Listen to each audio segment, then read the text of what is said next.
So we're going to go ahead and sit. Remember, if you want to make a comment or raise an issue or ask a question, to go ahead and press your space bar to insert yourself into the conversation. Okay, so we're going to begin just like we would typically begin, by finding a comfortable way to sit. And just feel or establish a 99.8% degree of comfort as you come to sit. So if you need to sit up higher, go ahead and put that prop underneath you now. If you need to extend a leg out because your knee is bothering you because it's raining, go ahead and straighten your knee. Change your sitting position, and also don't be afraid to adjust your sitting position throughout your centering practice. And just close your eyes, settling yourself in. And just begin with the body sitting here.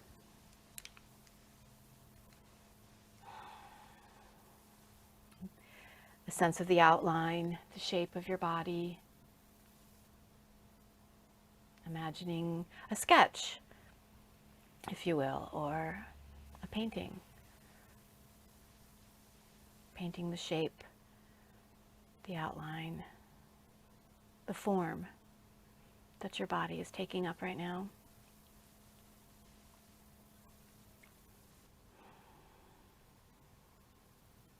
And then finding the breath, taking a few intentional breaths where you're focusing on breathing, turning awareness to the breath.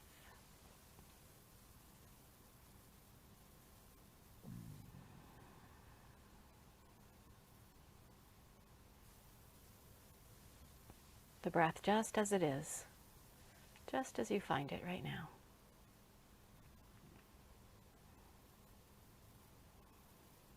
All right, so to begin our creation of mantra, authentic mantra, I want you to kind of cup your hands, make like you're making a bowl out of your hands, and it can be kind of a little wide. It doesn't have to be closed. And then put your hands back up down on your lap somewhere. Or the hands can be apart, like you have two cups. So your palms are facing up. And in that cup, I want you to imagine that you're holding a small ball of energy. And so this practice is very much imagery strong. So picture or sense that there's a small ball of energy that you're holding in front of you. And so as you gaze at the ball of energy, and as your power of imagination is creating it, see this ball of energy as being your own personal power source. Think of it as being like a power plant. And the power that is contained in this energy ball has the power to heal. And so just gain that kind of sense or that understanding that this energy ball has the power to heal all of your pain. It has the power to heal and to fix all of your problems. And that it also has the power to bring you into full alignment with your highest self, if you will. And this power that exists in this little ball, energy ball, is unique for you. So now you can see that you can make it any color. It's also unique to this moment, so that when you, if you were to practice this again and create a new energy ball, say tomorrow, that the energy ball might look different. You might sense it differently. So see if you can allow your energy ball to take up any color or shape, any size. Maybe there's some movement. As you continue to sense it, maybe you notice that it has sounds that it makes. Maybe it's shimmery, sparkly. Or maybe it takes on a sense of being kind of dark and dense, like powerful black holes in space. Or maybe it's bright, brilliant. Just picture it. Keep kind of focus on it, the way that you would watch or gaze at it through a telescope at a distant galaxy. Just watch it. Watch what it does, how it changes, how it morphs, how that power is being generated.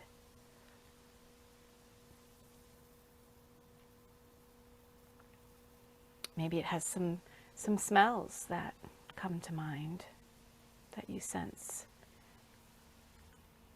Just once you clearly sense the ball, see if you can now incorporate breathing, so that you can kind of breathe into and out from the energy ball.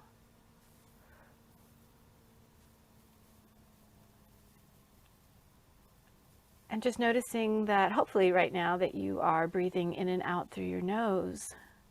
So now we're going to think about drawing into our bodies the energy from the energy ball. So think of the idea of having like a straw. And so you're going to kind of suck in the energy through your imaginary straw. You can even kind of make some sucking sounds. You're sucking in the energy through your mouth. So you're inhaling through the mouth, which is unusual, I know, in yoga. And then when you exhale, close your mouth and exhale through the nose. If you get it all dizzy or lightheaded as you're breathing in through the mouth, then just breathe in through the nose, as if you're inhaling or sniffing or smelling the energy of your energy ball. But see if you can, for several more breaths now, just continue to kind of suck in the essence of your energy ball.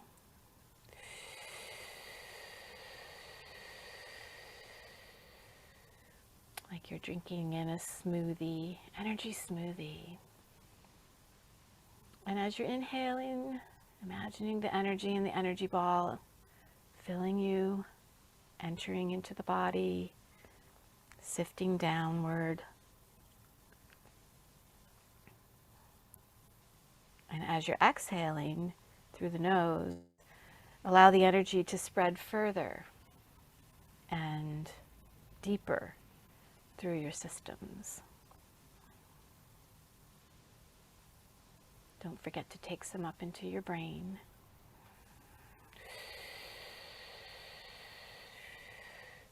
Just being with the sense of that energy that's perfect for you. And allow it just to fill you up like a gas tank. It will be exactly what you need in your life right now. So go ahead and just notice too that this energy ball never depletes, that it replenishes itself. It's enduring. So go ahead and take in another breath or so, if you can still suck it in through your straw.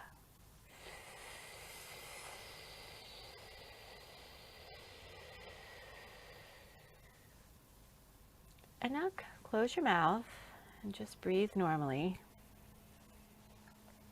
And just sit for a moment. And then using 1, 2, maybe 3 words in the language of your choice, name the type of energy that your ball is made of. What has it been filling you up with? And just let yourself go with the first answers that come to mind. Try not to second guess yourself here. Remember, you can always do it again. But usually, your first answer is your natural intelligence, identifying exactly what you need. So now that you have your 1 or 2, if you only have 1, that's fine, or 2 or 3 words, just sort of repeat the words in your mind. These words are your mantra. Mantra is a thought tool for thoughts. So repeat the words in your mind. You can repeat them slowly. Maybe you repeat them by, you can hear, maybe more oral experience of hearing someone saying the words. Or maybe you see them being imposed on a big billboard. Or maybe you're painting them with a big paintbrush. Or writing them in the wet sand at the beach. But just repeat the words somehow. Sense them visually or tactily, orally.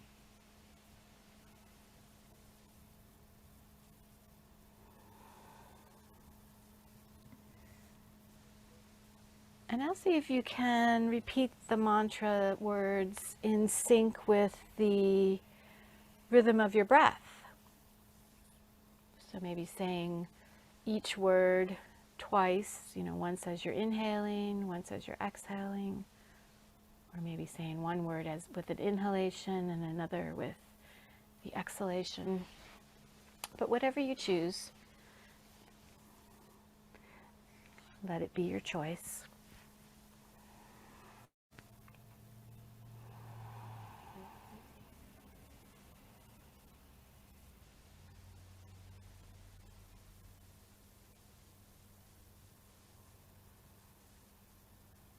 If you get pulled away, distracted by other thoughts, that's okay.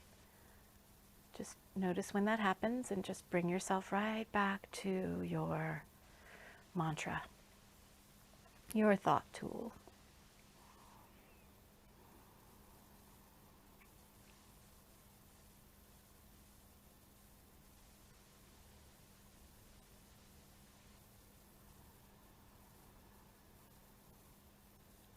All right, so just pause now and notice how you feel.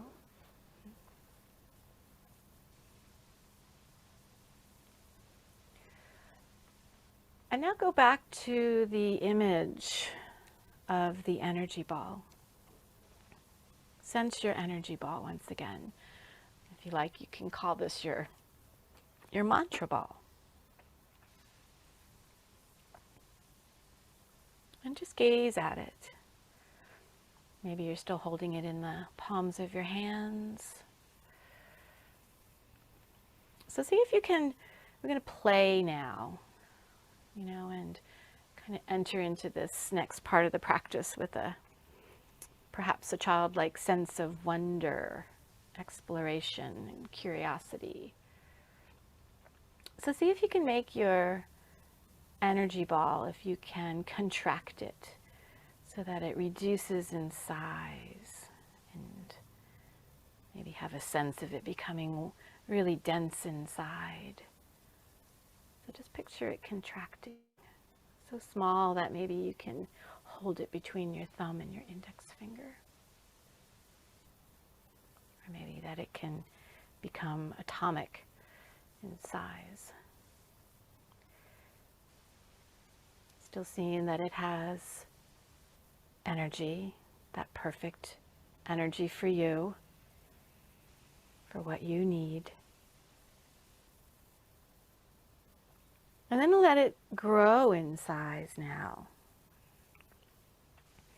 Let it grow back up out into a size that you can hold in your hands. As big as a basketball maybe, or larger, big as a yoga ball. How large can it grow? Still maintaining all of its characteristics, all of that energy, that enduring source of power. So now see if you can expand it so large that you can enter inside of it, that you can be inside your energy ball. See it from the inside, all its color, sounds. Does it have a taste? Smells, texture. Does it have a temperature, color, luminosity? Maybe you can go for a swim inside your energy ball.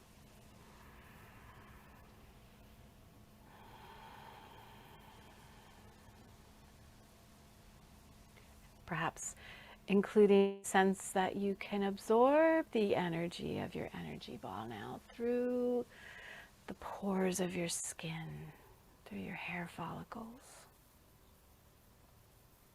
through your hands and your feet. You can still breathe it in through your nose.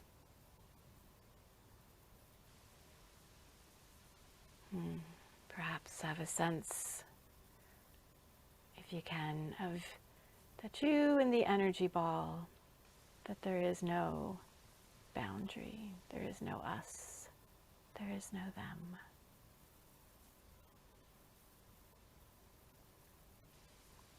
And then perhaps returning to the words of your mantra.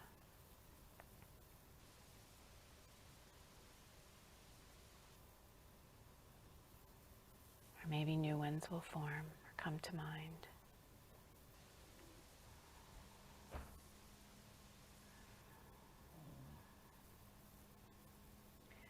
All right. So as you're ready, you can let your energy ball come back down in size, or maybe you'd like to stay in there. Invite some friends.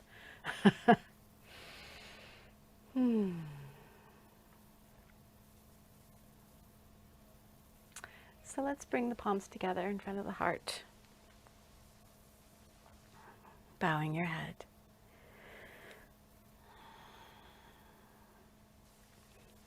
And so it begins, the practice of yoga.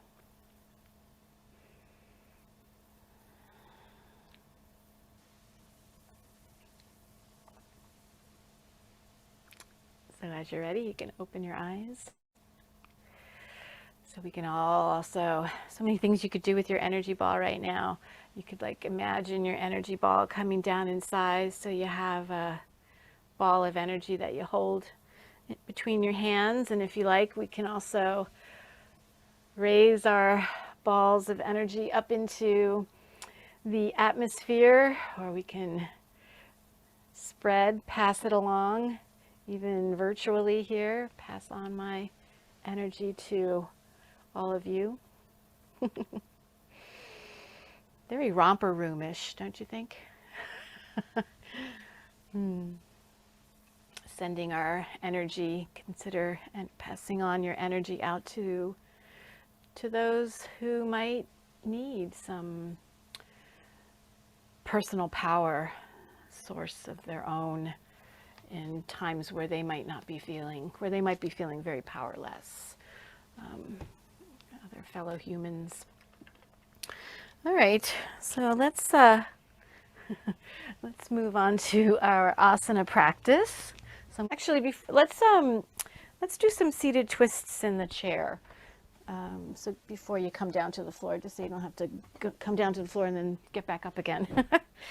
So find your chair, and we're going to twist. So you need to be sitting sideways, right? Sitting upright.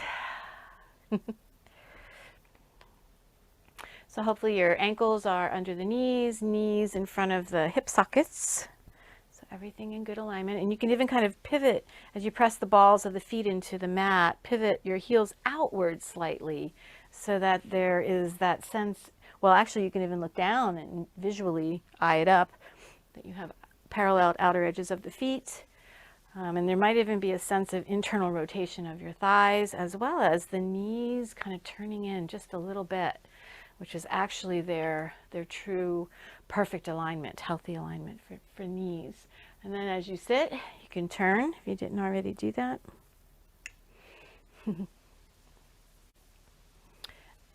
Turning to face the back of the chair.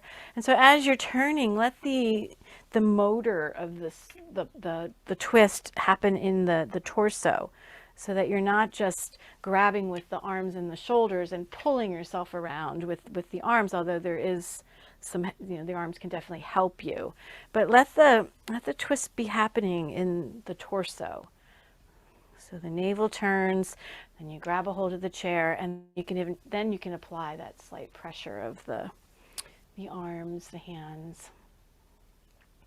So you might feel a sense of the pelvic bowl being heavy on the chair, and that the twist kind of originates there, but you can feel the rest of you turning. Head is hopefully right on top of the body, that you're not projecting the chin forward. And just breathe.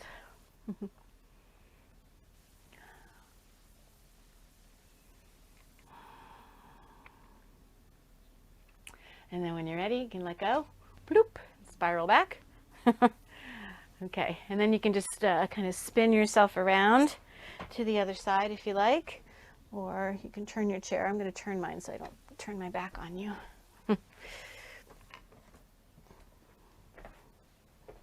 Oh.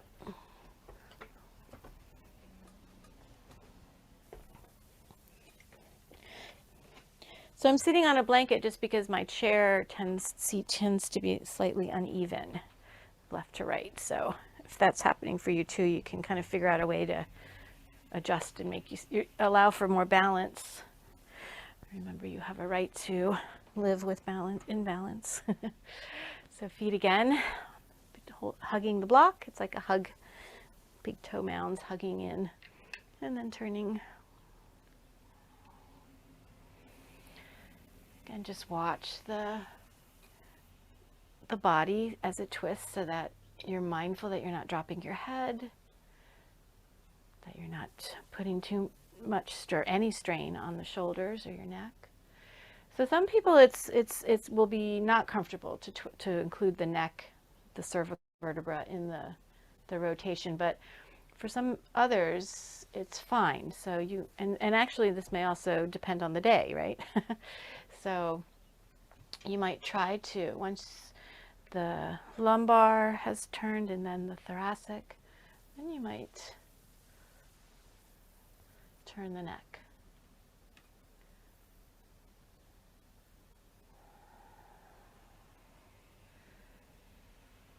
And breathe.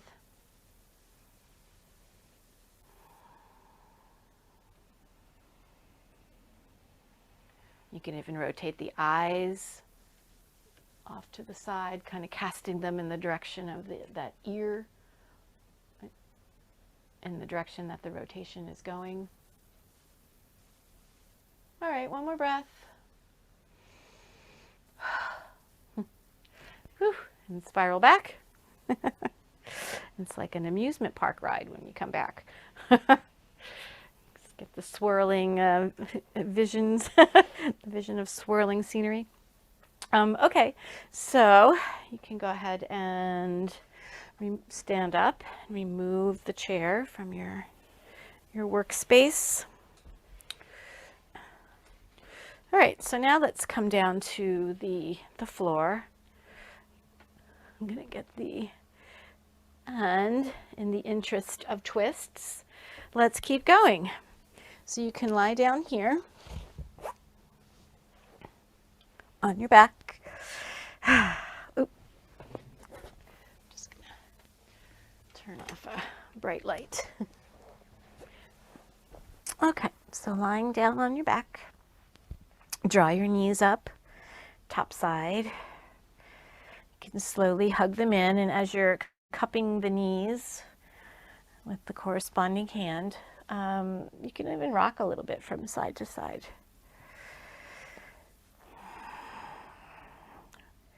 Relax your shoulders down toward the floor. You can do a little pedaling with your feet. Pitter patter, pitter patter, pitter patter. And then take your arms out in a T with the palms facing up toward the ceiling. And now engage your pelvic floor. So I've been on the campaign to remind everyone to engage the pelvic floor. And so pull the pelvic floor muscles up strongly into the body and hold them as if it was like the pelvic floor muscles are like an elevator going right up into the core, the depth of your core. And then if that is difficult for you to find initially the pelvic floor strength, pelvic floor engagement, then squeeze your butt muscles. That'll kind of get you started. And just hold on to that engagement as you're lowering your legs over to the side. And then you can close up your body. So now you're trying to lie completely on one side. Hands are one on top of the other. Arms are, the top arm is mirroring the bottom arm. Legs are mirroring ankles. Feet are stacked up. And then when you're ready, you can open up again, all the way out. So if your shoulder feels like it doesn't like to be kind of dangling in the air there, you can always grab a little prop or a big prop, tuck it underneath your shoulder blade there, if that helps. I just had a little pillow here, but if you need like a whole blanket, that's fine too. Or if the shoulder blade can just hover in the air and it's not painful, then let it hover. So just gazing up at the ceiling, gently press the back of your head into the floor, lift your sternum and rotate the rib cage a little bit over, or in the opposite direction that you rotated the legs.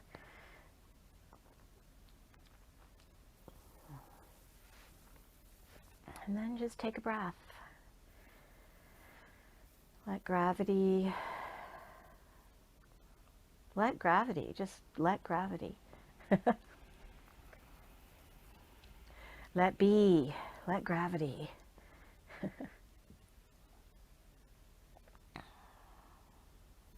Dharma for scientists.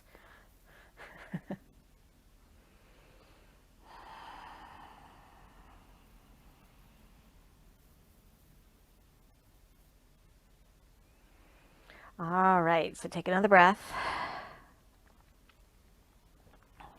And again, engage the pelvic floor, pull those muscles up, or squeeze the butt muscles, or both.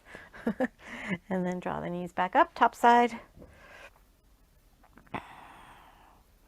You can do some pelvic circles, the sacral clock. I'm finding the sacrum in the back of the pelvis, and just kind of pressing that circle of the sacrum. It's not really a circle, but imagine a circle. All right, so then we can go to the other side. So you're twisting, rotating the legs, opposite direction. Then you can close up like you're a big giant clam.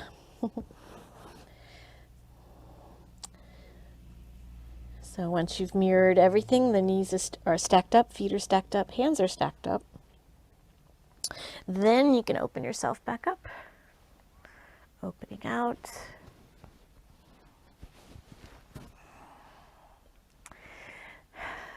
Can gently press the back of your head into the floor, lift the sternum, and rotate the rib cage a little bit further to the other side.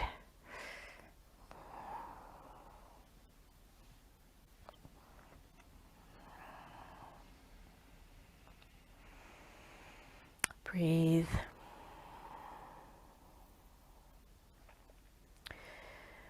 Breathe and let be.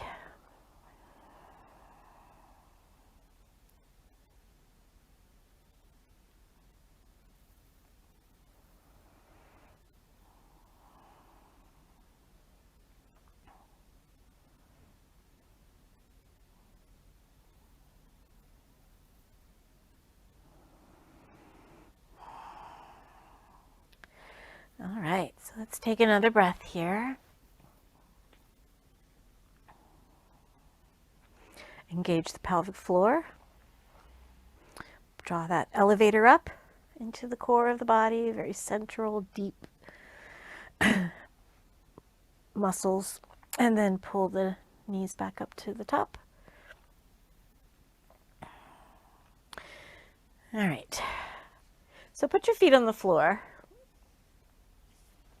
Since we're lying here, let's do some kind of warm-ups for the hips, because we're going to do a full classical pigeon here in a minute. So cross your, let's say, take the right leg over the left leg, like you're crossing your ankle over the right ankle over the left thigh. And so you can start off with this through the hole stretch position, that you're just drawing the knees or both of the legs up towards you. That's just so you can get the right leg a little bit closer to your face. And then just hold on to the right leg, like you're giving it a hug. I think last week I was saying it was like you're going to hold a baby. You know how you take a newborn baby and you can put the head in your elbow? Well, take your knee into your elbow like it's a baby's head. And then you can just take your left hand and kind of scoop your foot or scoop the ankle, wherever's a good handhold for you. So the left hand is holding the right foot. And then just kind of hold on to your foot and the knee. Now, if you can't do that, if you can't quite get the knee into your elbow, you can use your right hand to cup the knee as well. And hopefully you can use your hands for this. Or again, you can get creative with the belt. But then however you decide to hold on to the right leg, straighten out, kind of bring the left heel to the floor and slide the left heel away. So that the left leg is now straight. Imagine that you're like standing on your left leg. What would be the response of the rest of the body if you wanted to stand with, a straight spine and shoulders back, heart lifted?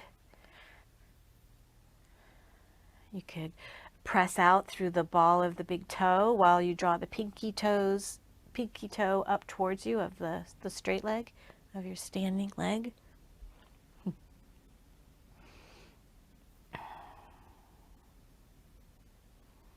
Take your chin down toward the throat. And you can even kind of move your right leg kind of back and forth. Think of the baby analogy again, like a baby.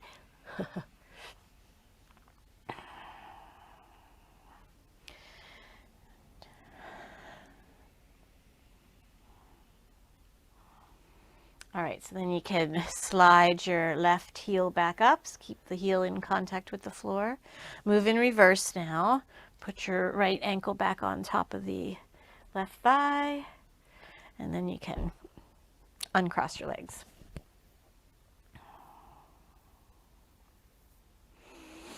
Okay, so now we're going to cross the left leg over the right.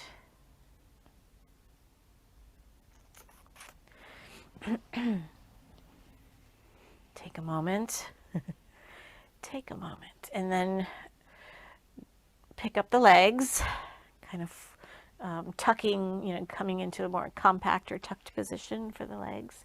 Drawing the left leg closer to your face, and cradle the left knee with the left elbow. Scoop the foot with your right hand. And then holding on, take your right foot back down to the floor. Hold on to the left leg with your hands. And slide your right heel all the way out. Keep the heel in contact with the floor as you're sliding, straightening the leg. Again, think of the possibility that you could be standing on your right foot, right leg, so that then you would need to find Tadasana in your right foot. So perhaps a slight internal rotation of the thigh, the right thigh. And of course, remember the rocking of the baby, cradling the baby's head in your left elbow this time.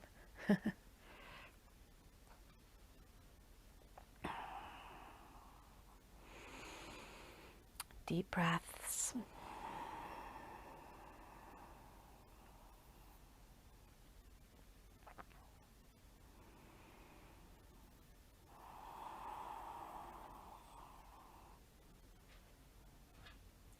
Simply be.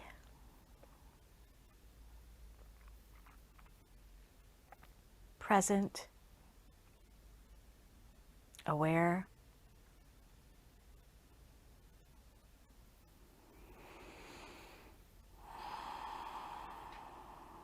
All right. So then as you're ready, you can slide the heel up of the right leg so the right knee is bending. Using the heel slide approach so that the knee is safe. And go ahead and place your left ankle back on top of the right thigh. All right, and then uncross the legs, put the feet on the floor. So you can roll to your side, put your hands on the floor, push yourself up. Okay, so let's now prepare for that classic pigeon. So I'm recommending a blanket folded so that you are able to put the foot on the blanket, and also you're going to sit on the blanket, and that the back leg slides back. Now you can curl, I recommend curling the toes under of the back foot.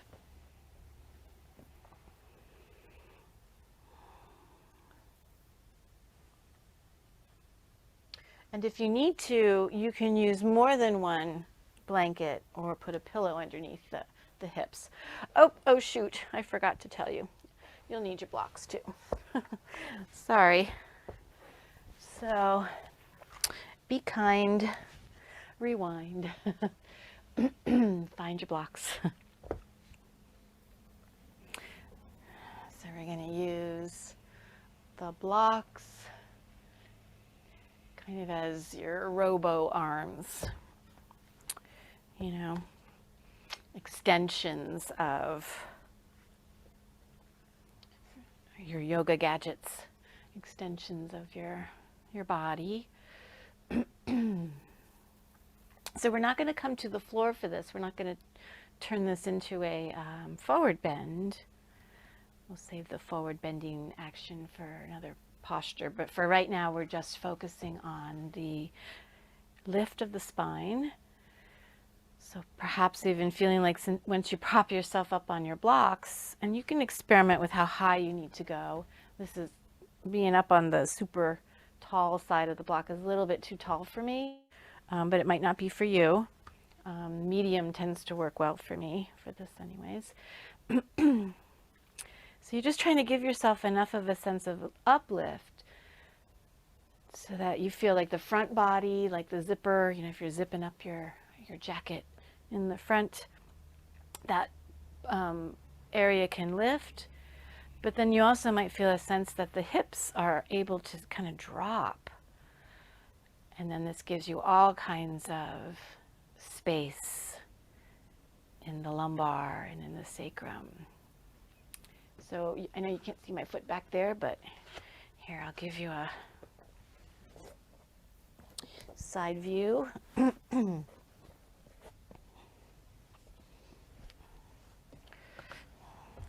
So my back foot is curled under.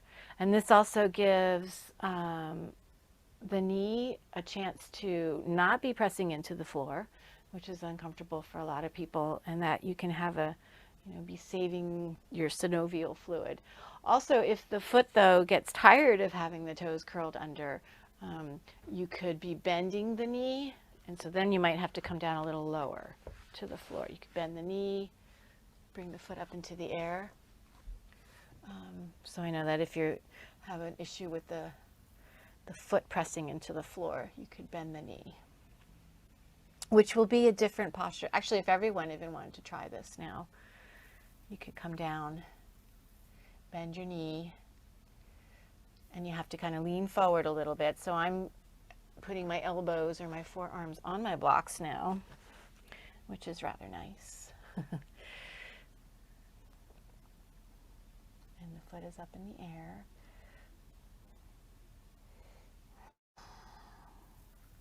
So I think you could see the potential here too, opening up to a full pigeon. You could be grabbing your foot from one side or the other. You don't have to do that, but if you wanted to pursue it further.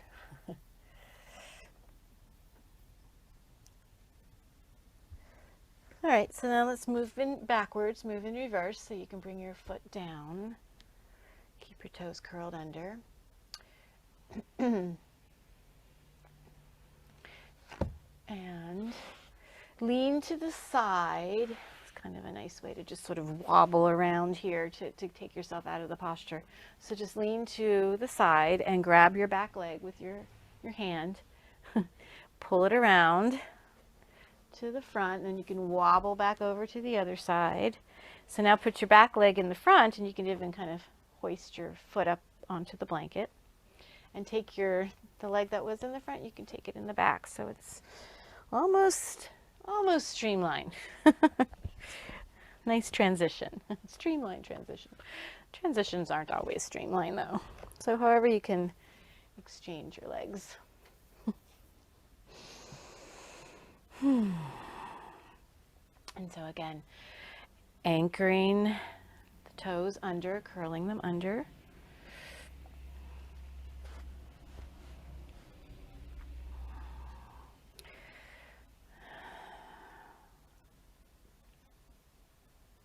Shoulders are relaxed.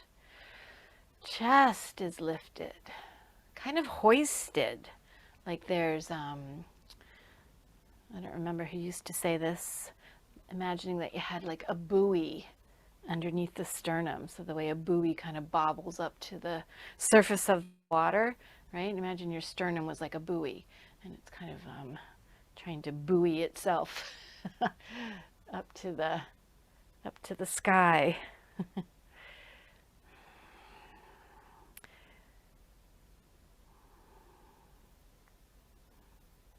And just notice the space, all kinds of space, the potential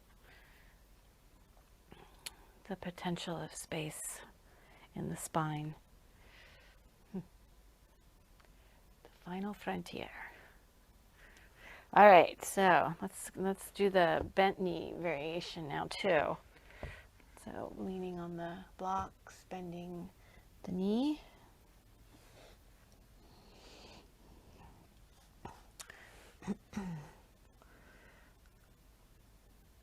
So some people like to, in this more classic position for pigeon, like to put the heel of the front foot kind of nestle it into that little, it's almost like a little groove or a little notch where you can put the heel on the inside of the ilium. And then, you know, I have read that there's a metabolic kind of effect that happens due to that massage to the, whatever the, either the ascending or descending colon, whatever side you're on.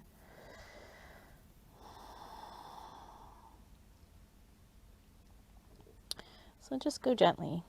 Your knee might not allow you to place your heel there, so that's okay too. So just take another breath. All is well.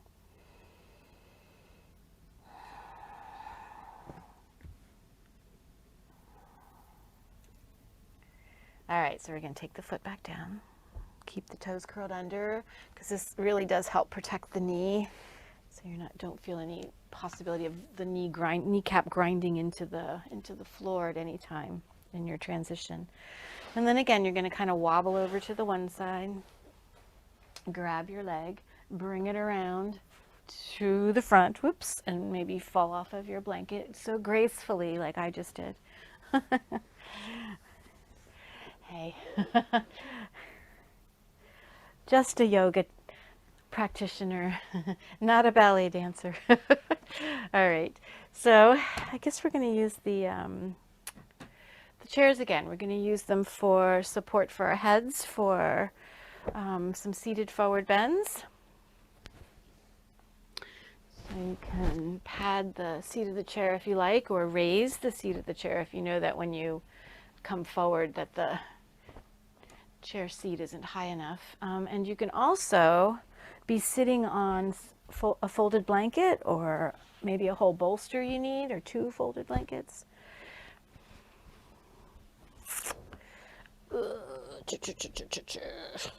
And you can moan and groan as you're moving around. Moaning is optional.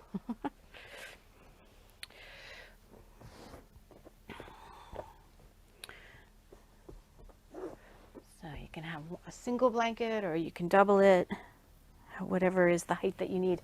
And remember that the sort of the what you're seeking here when you are holding a blanket to sit up high is that you're trying to be able to, when you're sitting upright in the seated portion of the posture, that you have a lumbar spine curve, that it's present.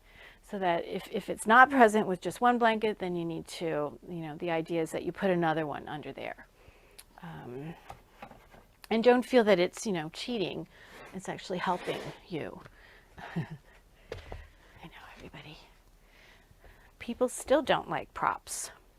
And actually there also is that moment where you know that too many props, that you don't actually need to sit up on that blanket, that it actually creates a difficulty in the posture. So you can discern that. You are remember, Jai Guru Deva, honor the teacher within you. You are the teacher. I'm just the yoga video. So you can come with bring the arms over the top of the chair if you like. Oops, that's too close. Adjust how close the chair is. And then watch the feet here. Trying to keep your toes pointing upward so that the back of the heel is centered on the floor. And so see if you can just sort of station about 5% of your awareness on the feet to keep vigilant of when they start to get floppy. Keep them from getting floppy with your 5% of awareness stationed there.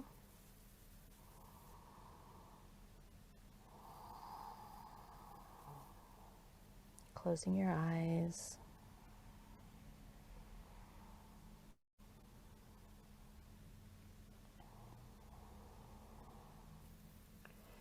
If you like, especially if you have something firm underneath your head, your forehead, you could roll your head from across one eyebrow and then come back and go across the other, kind of putting a little pressure on those pressure points along your eyebrows. You might notice one area in particular that might be a little bit more sore. Might want to spend a little extra time there. And breathe deeply as you do.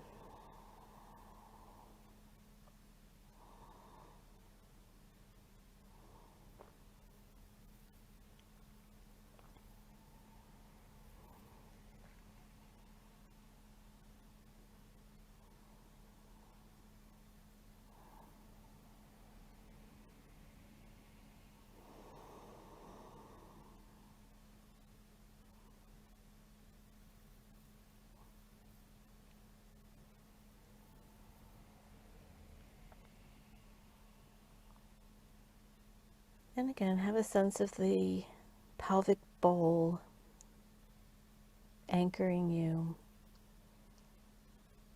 Perhaps releasing your sit bones down. Just let them go.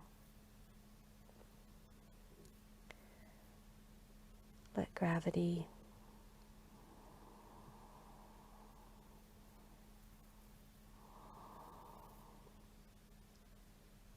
back to the breath.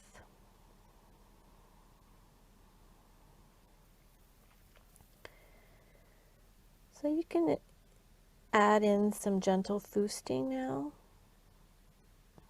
Squeezing the feet gently. Avoid being too hard with this action, too harsh. Just a gentle foosting up of the feet. Kind of contract and then hold for a moment or two. Or 3 or 4. And then release. Spread the toes, wiggle them.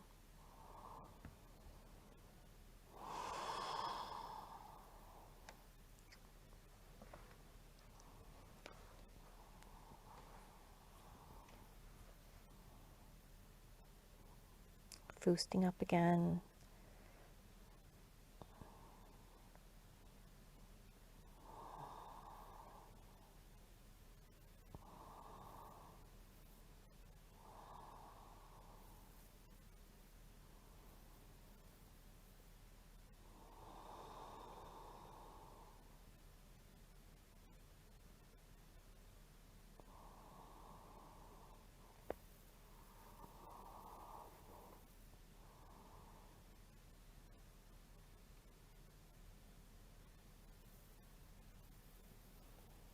All right, so take one more breath here.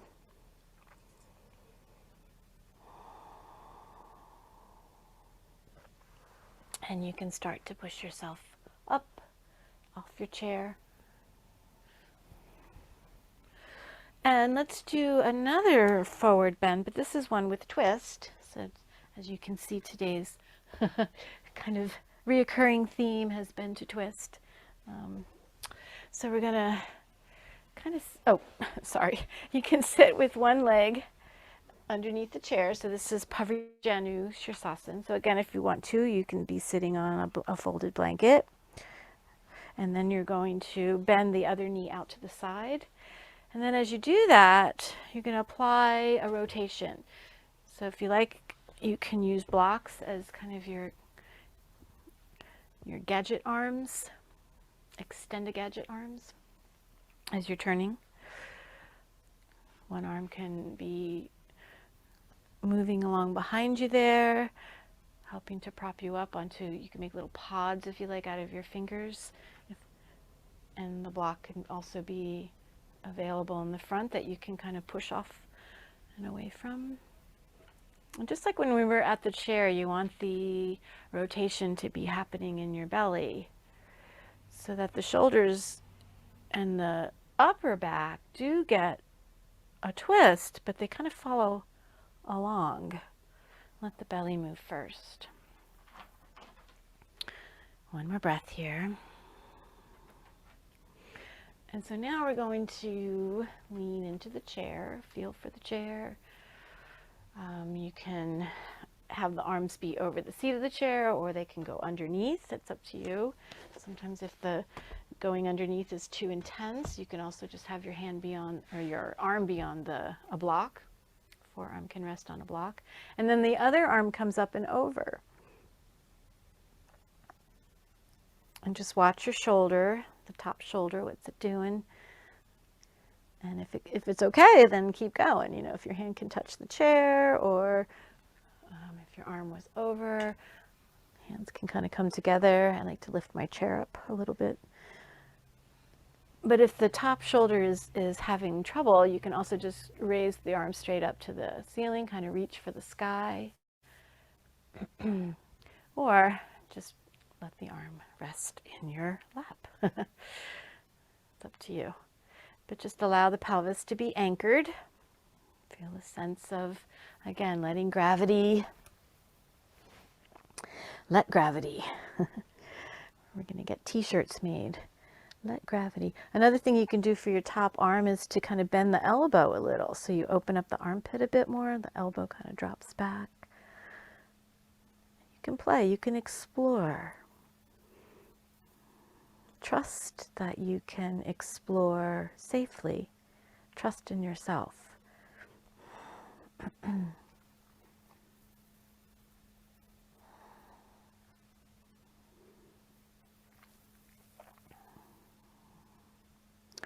All right, so take another breath.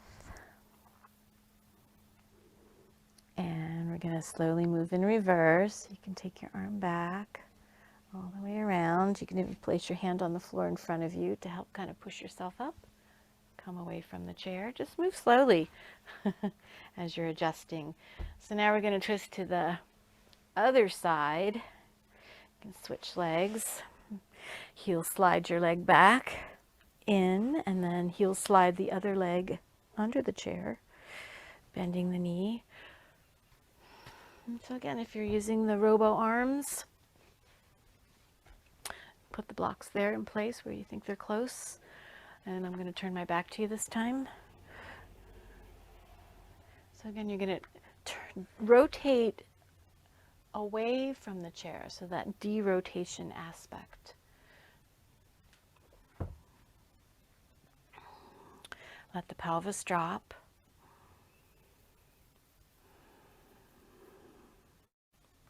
As you're rotating, making sure that, maintaining that the neck and shoulders don't feel strained.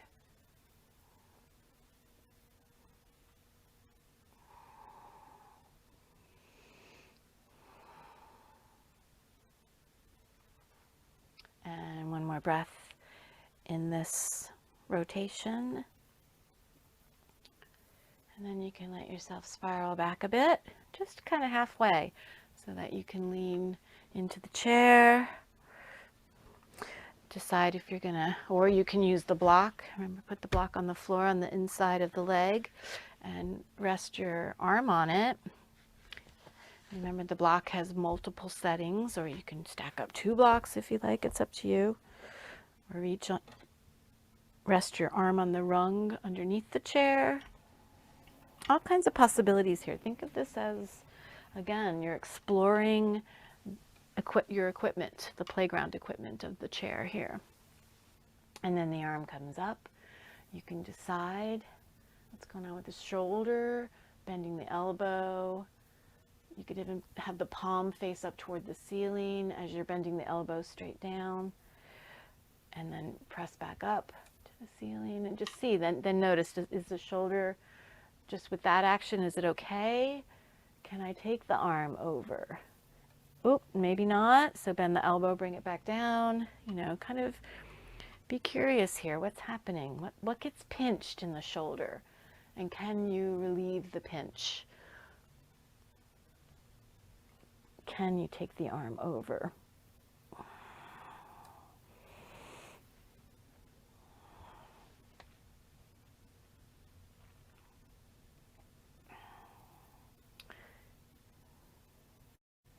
I like to rest my head on my arm.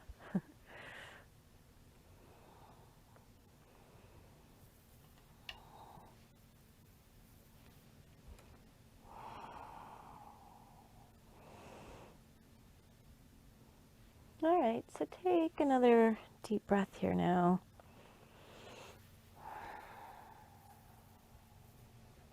And we'll move backwards, move in reverse, taking the arm over, hand to the floor, maybe right in front of you. Let go of the chair, push off, come to sit up. All right, so let's do a downward dog because we haven't done one yet. It's kind of nice to do a downward dog after doing a number of other real openers, right? Kind of see where you are now. But we will move into the more restorative aspects of our practice here in a minute. But let's push up into downward dog. See where you are. What's going on today? So starting off, toes curled under in that modified child's pose. Even here, with all those forward bends and those twists as you come down into the child's pose, noticing what you notice.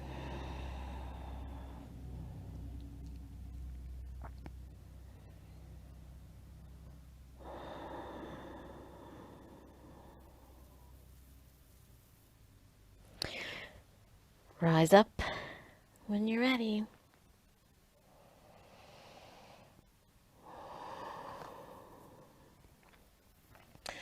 So remember, you can bend the knees a little bit here, drop the knees toward the floor, and draw your weight back onto the balls of the feet as you lift the toes up, and roll your sit bones up toward the ceiling.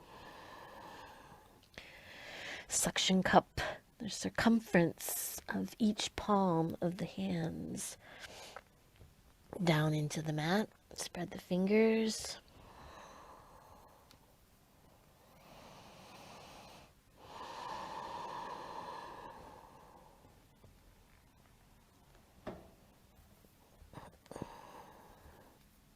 Breathe.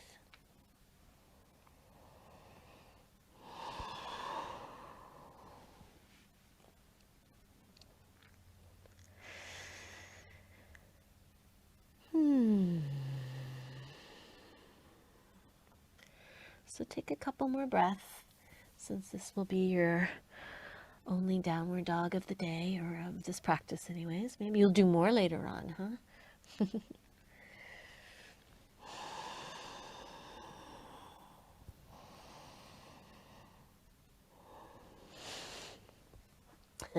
And then when you're ready, you can lower yourself back down onto the knees. All right, so let's go ahead and set up for a Supta Baddha Konasana, everybody's favorite. So requiring a couple of rolled blankets for this. You could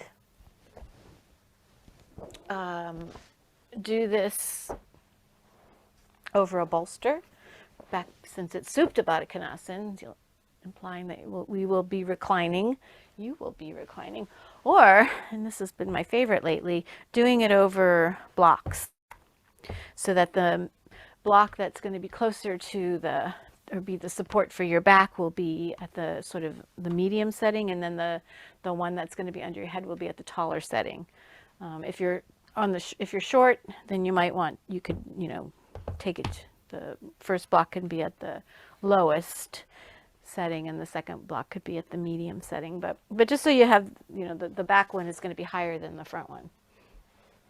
And then you can go ahead and sit in Baddha Konasana. Put the blankets underneath your legs. Bloop. And I'm going to lean back.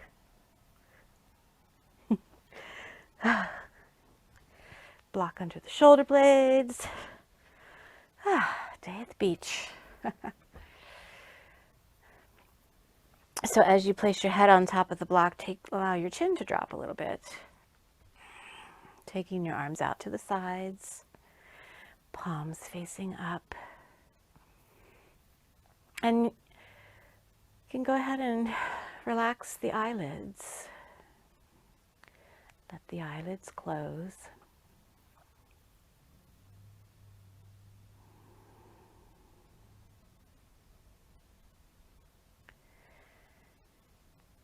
So trying to avoid the tucking under of your tail in a posture such as this, so that you're actually kind of anteriorly tilting your pelvis. And it might feel like it makes your belly kind of pop forward. So if you feel that way, then you're in the right place. So if it feels like your belly is dropping down into the body and your tail is scooping under, then you're not in the right place and you want to adjust that. So this means lifting the belly and tilting your pelvis. You can even take your hands to the flesh of the buttocks and kind of scooch the flesh out to the sides a little bit. And then go ahead and close your eyes again.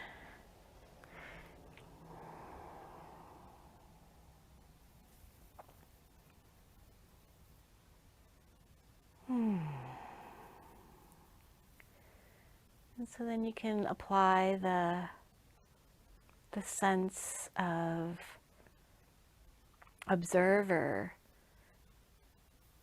in the mind, or transient self. Sometimes it's also called. And just have a sense that you could kind of picture a bunch of clouds. Cloudy day like it is right now. You can see all the layers of all the dense thicknesses of the clouds as the clouds are streaming through. And then imagine that in a very safe way you can kind of start to rise up, fly perhaps up through the clouds. Imagine yourself kind of going through the clouds and breaking through on the other side, top side. And when you break through on the top, noticing the quality of blueness, boundlessness of the blue sky above the clouds.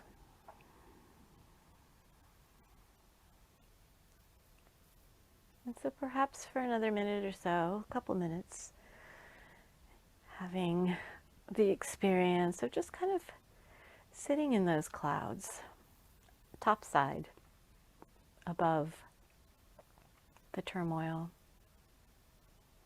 above the weather.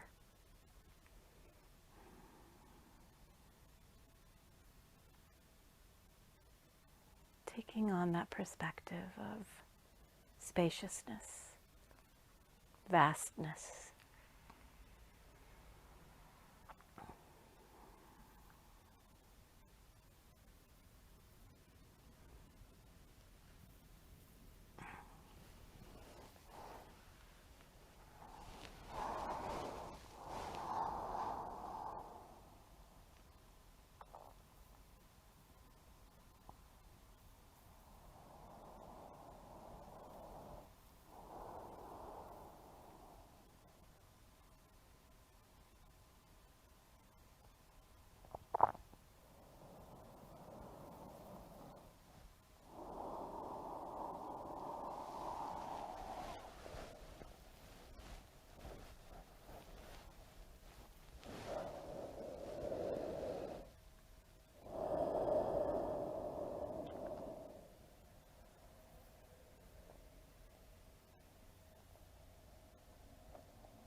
right, so if you like, you can embrace yourself.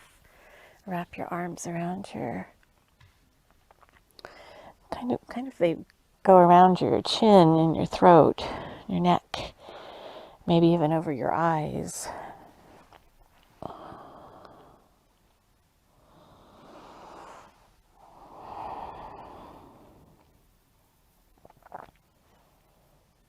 Take another breath. And then you can release your embrace. You can clasp your hands over the body, interlacing your fingers, and then invert your hands so the palms are now facing up toward the ceiling.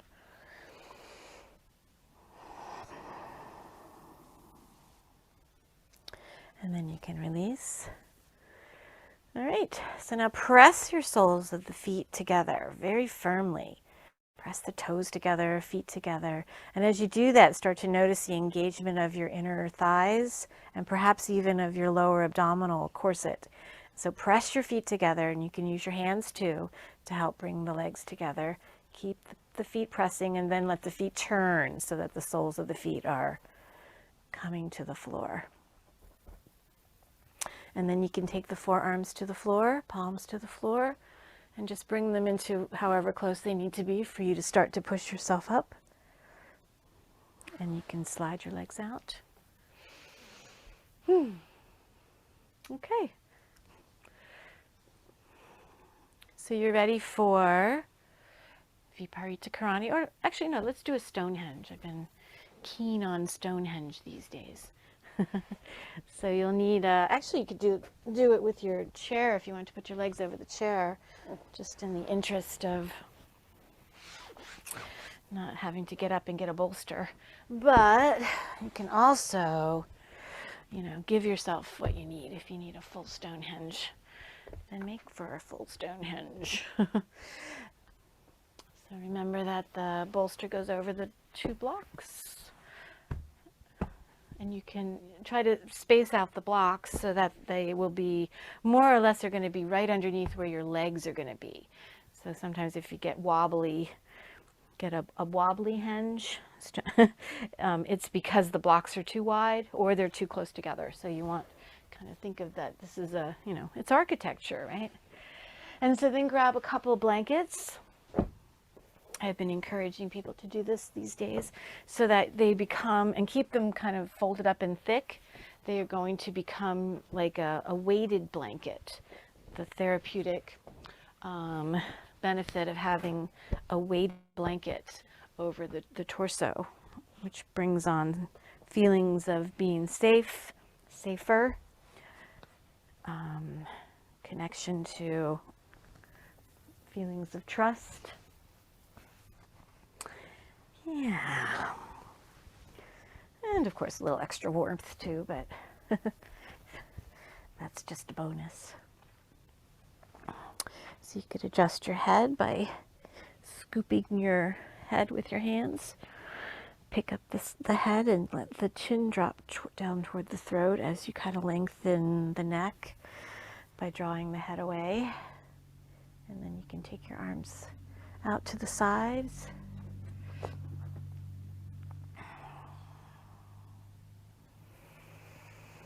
Closing your eyes.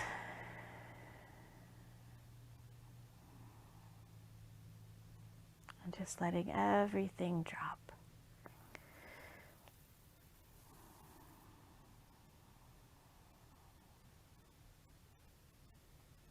Everything soften.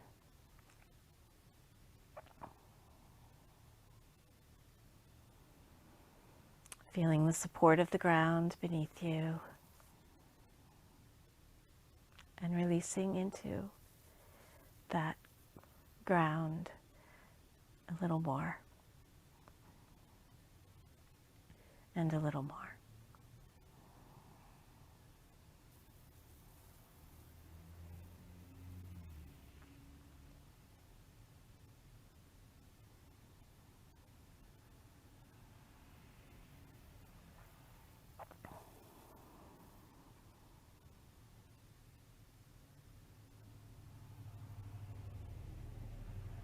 If you like, you could whisper the words of your mantra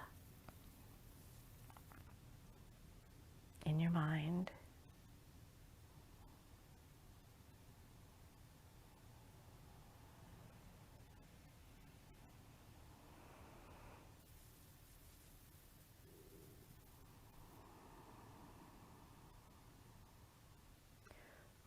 Or simply rise yourself above the cloud line and look around and be.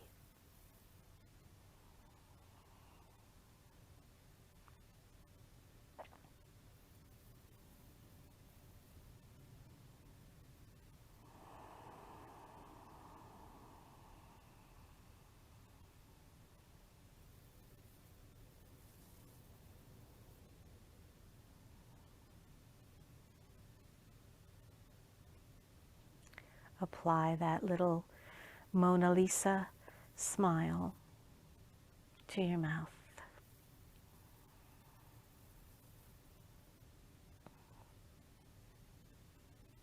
You are luminous.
So you can slowly begin bringing yourself back.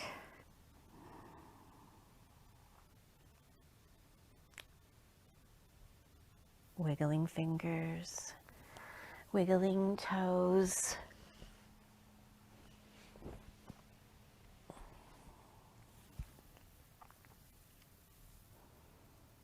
And then as you're ready, bending your knees, putting your feet on the bolster, and rolling to your side.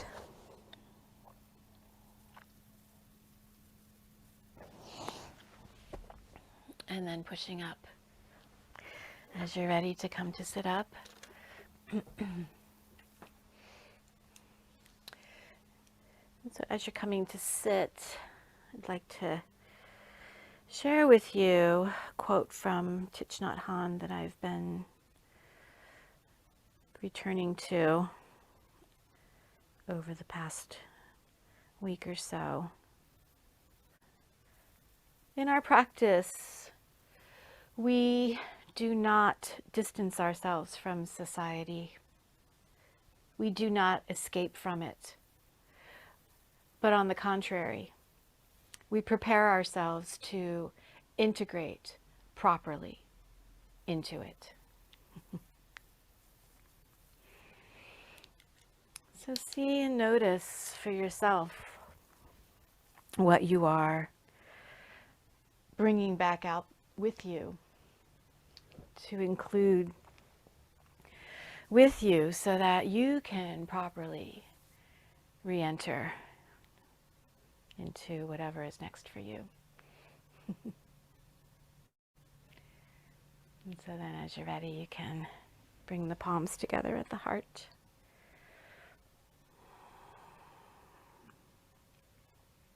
Bowing your head. And remember, you already have everything that you need inside. Namaste. And thank you. Thank you all. Thank you for being.